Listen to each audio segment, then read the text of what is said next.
Hello and welcome. This is a video lecture on the poems of Emily Dickinson, and today we will be covering the poem I'm Wife, I've Finished That. So let's know the context of the poem first. We know that Emily Dickinson is a female poet who is writing through the 1800s, and this poem specifically is she is written this in 1860s, so it gets published later. Here she is using the persona of a wife. In her poetry, she uses personas very often, and here she's talking from the point of view of a wife. And since this is the 1860s, we also know that this is the time of the Civil War, and this is also the time where political feminism of some kind is taking place, and some change is actually happening with respect to women talking about themselves, though not overtly. But she's also affected by her surroundings in a way. And we also know that not many women writers are there in her time, and even her own writing poetry isn't really appreciated by her father or by the people, by the male domineering figures. And this is because for a woman at this point of time, the vocation of a wife is considered to be of primary importance. And she is clearly fighting this social attitude through her poetry. And she's also taken in her own life, she's also willingly taken the decision to stay unmarried. So, though of course we don't know when exactly she has written this poem, but we know that she's made such choices. Let's begin with the poem. I'm wife, I finished that. I'm wife, I finished that. That other state.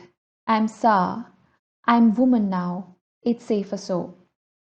So here, so this is just the first stanza. We have two more stanzas, and it's a very short, sweet poem. It's not very difficult to engage with or understand.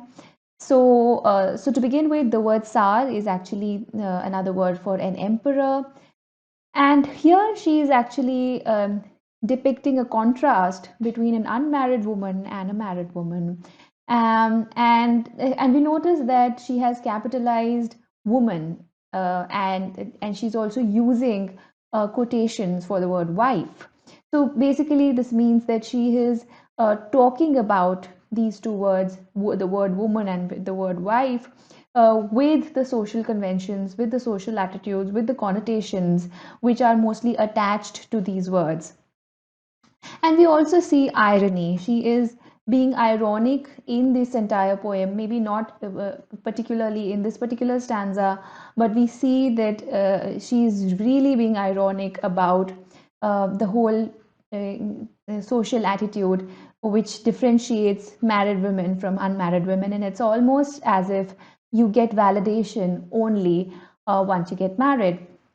Um, so she is using irony, and she's saying that she's standing on the brighter side of the eclipse, looking down at the world from a place of safety. So she's saying that being married is almost as if being safe. Okay, and so marriage brings you to a place of safety. And she is also aware of the fact that being married is easier than being alone. And this is 19th century. And so it's safer to be married than to live a spinster's life. Let's go to the next stanza. How odd the girl's life looks behind this soft eclipse. I think that earth feels so to folks in heaven now. Just a little bit about her use of the dashes towards the end of her lines. We have spoken about this in our previous video, previous lecture about Emily Dickinson's life. This dash actually represents it's kind of a mix between a full stop and a comma. So it means it is a little more than a comma, but a little less than a full stop. And it also represents the way our mind functions. So it's almost like the way she thinks. So she just puts a dash. And many times in her poetry, maybe not in this particular poem, but in her poetry, she uses elision a lot. She would just not write one word in that sentence, and the reader has to make sense of that entire in the sense of the sentence that she's making. So now she's saying that she's now speaking from a vantage point where she can see everything. And this is similar to how the darker side of the eclipse would look like and how mortals would look like to people who are in heaven. Okay, so she's again comparing being married or being someone's wife to someone who's already reached heaven. Okay, and so she's clearly using a hyperbole to compare the status of a married woman or married women to those women who aren't. But then we ask ourselves, is this really a hyperbole? Because 19th century women were actually, unmarried women were really looked down upon, as in any other society at that point. And so spinsterhood in this time is really looked down upon. So although it feels like she's exaggerating this difference, but the lived reality of that time was actually not very different. And so this difference is again highlighted in her stylistics. She is now capitalizing the G of the word girl. And so this girl is different from the woman. And it is as if you become a woman only once you get married. Okay, so your own emotional maturity, your own maturity would not count at all. You would still remain a girl if you stay unmarried. Okay, so she's also pointing out to the fact that how odd the girl's life looks. She wouldn't say a woman's life, an unmarried woman's life looks odd, but she uses the word girl. um, and so Dickinson is being very ironic, as said, about this transition. um, and that's the reason she later on would put these words in quotation marks. Let's go to the last stanza.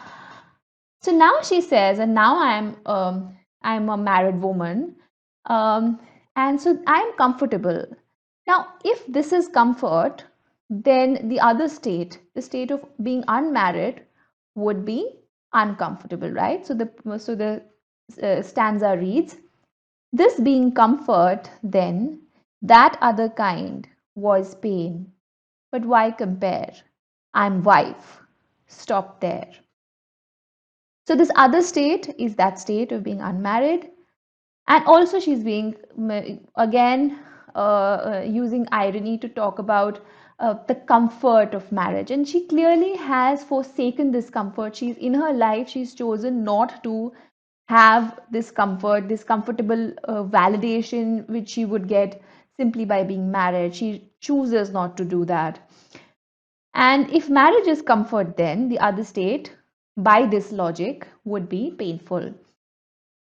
But now that she's married, she doesn't want to think so much about it. So she's speaking again as the persona of a married woman. Um, and again, she uses the word wife in quotes, and now she capitalizes the initials. Earlier, the word wife did not have capitalized initials, right? And towards the end, she uses capitalization. So she plays around with style to a great extent. And so she's talking about the idea of being a wife with all the social attitudes which inevitably get attached with marriage.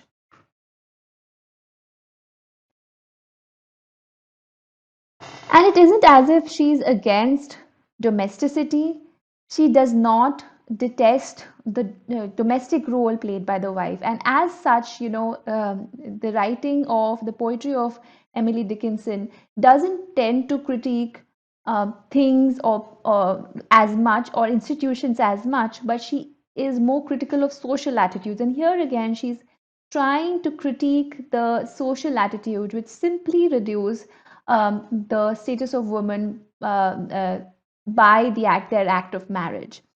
Um, in a poetry, you would not find stark comparisons like the confessional poets would do.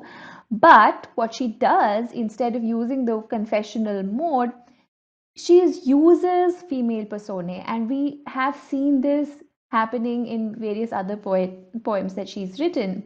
And through these female personae, she is still critiquing gender roles, much like what confessional poets have done, and they have done it very strongly. She doesn't come across as strong, but she uses personas very often.